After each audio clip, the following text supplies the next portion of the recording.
ప్రపంచమనే తీరం ఎప్పటికీ తిరిగిరాని మనుషుల జ్ఞాపకాలతో నిండిపోయి ఉంటుంది. ఎవరో ఒకరు మన జీవితం నుంచి వెళ్ళిపోయినప్పుడు వాళ్ళ జ్ఞాపకాలు మన చుట్టూ ఎప్పటికీ తిరుగుతూనే ఉంటాయి. మనతో మాట్లాడేవారు ఇక లేరన్న విషయం తెలిసినా కూడా మన మనసు కొన్నిసార్లు అంగీకరించదు. నిజానికి ప్రతి ఒక్కరిలో ఒక చిన్న ప్రపంచం దాగుంటుంది. మరణంతో ఏది అంతం కాదని మనం నమ్మితే అది ఒక కొత్త ప్రారంభంగా కనిపిస్తుంది. ప్రేమించిన వాళ్ల కోసం మనం కన్న కలలు అంతరిక్షంలో తేలుతూ ఉంటే మనం అనుభవించిన బాధ ఒక్కసారిగా తగ్గిపోతుంది. కానీ చనిపోయిన వారి కలలు అంతరిక్షంలో ఎందుకు తేలుతాయని ఆలోచిస్తున్నారా? సాధారణంగా చనిపోయిన శరీరాలను భూమిలో కలుపుతారు.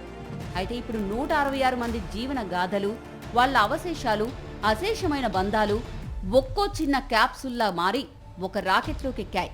వాళ్ల అంతిమ ప్రయాణం భూమి మీద కాకుండా ఆకాశంలో మొదలైంది. ఏంటి అర్థం కాలేదా? క్లియర్గా సింపుల్గా చెప్తాను, వినండి. ఈ అంతరిక్ష ప్రయాణాన్ని స్పేస్ ఎక్స్ చేపట్టింది. స్పేస్ ఎక్స్ కు చెందిన రాకెట్ ను కాలిఫోర్నియాలోని వాండెన్బర్గ్ నుంచి ఆకాశంలోకి పంపింది. ఆ రాకెట్ లో 166 మంది DNA శాంపిల్స్ ఉన్నాయి. వీటిని ఒక్కో చిన్న చిన్న మెటల్ క్యాప్సూల్స్ లో పెట్టారు. ఒక్కో క్యాప్సూల్ దాదాపు 1/2 ఇంచ్ వరకు ఉంటుంది.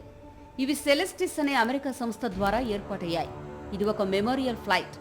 అంటే మనం ప్రేమించిన వారు చనిపోయిన తర్వాత వారి జ్ఞాపకంగా వాళ్ళ ఆశలను అంతరిక్షంలోకి పంపించే ప్రత్యేకమైన యాత్ర. ఈ రాకెట్ భూమిని 2 సార్లు చుట్టి తిరిగింది. తరువాత అది అట్లాంటిక్ సముద్రంలో అలాస్కా, హవాయి మధ్యలో పడిపోయింది. అక్కడి నుంచి క్యాప్సూల్స్ ను ప్రత్యేక నౌక ద్వారా తిరిగి తీసుకొచ్చారు. తర్వాత వాటిని ప్రాసెస్ చేయడానికి జర్మనీకి పంపారు. అక్కడ వాటిని కుటుంబ సభ్యులకు తిరిగి ఇస్తారు. ఇది మొత్తం 2 నెలల్లో పూర్తవుతుంది. ఈ ప్రయాణానికి ఖర్చు చాలా ఎక్కువ. ఒక్క క్యాప్సూల్ ను అంతరిక్షంలోకి పంపించేందుకు దాదాపు 3 లక్షల రూపాయలు ఖర్చయింది. అయినా కూడా కుటుంబ సభ్యులు దీనికి సిద్ధమయ్యారు.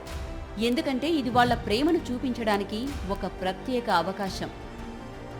ఈ యాత్రలో అసలు గొప్పతనం ఏంటంటే ఇది కేవలం శవాలను అంతరిక్షానికి పంపిన కథ కాదు. ఇది ప్రతి జీవానికి, ప్రేమకు, జ్ఞాపకానికి ఇచ్చిన ఒక అద్భుతమైన గౌరవం.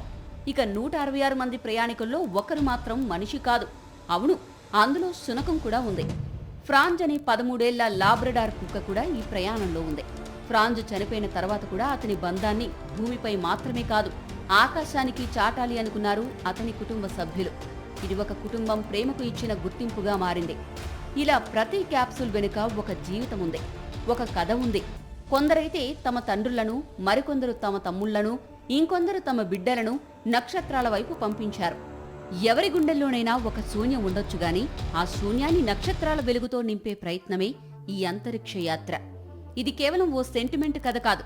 ఇది శాస్త్ర విజ్ఞానాన్ని, భావోద్వేగాలను కలిపిన జీవన పాఠం. DNAలను అంతరిక్షంలోకి పంపడం ద్వారా భవిష్యత్తులో మానవ శాస్త్రానికి ఉపయోగపడే అవకాశాలు కూడా కనిపిస్తున్నాయి. కానీ శాస్త్రానికి మించింది ప్రేమే. మరణం ఒక ముగింపు అనుకునే కాలంలో అది ఓ కొత్త దిశగా మారిపోతున్న సందర్భం ఇది.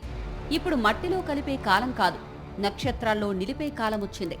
చనిపోయిన వారు ఇక మనతో లేరని బాధపడ్డం కాదు, వాళ్ళ జ్ఞాపకాలను ఆకాశంలో నిలిపి చూడాలనే ఆశ ఇప్పుడు ఎంతో మందిలో పుట్టింది. ఈ మెమోరియల్ ఫ్లైట్ ఆ ఆశకు రూపం. ఒక్క మాటలో చెప్పాలంటే భావోద్వేగం, విజ్ఞానం, ప్రేమ, గౌరవం ఇవన్నీ కలిసిన ఒక అంతిమ యాత్ర ఇది.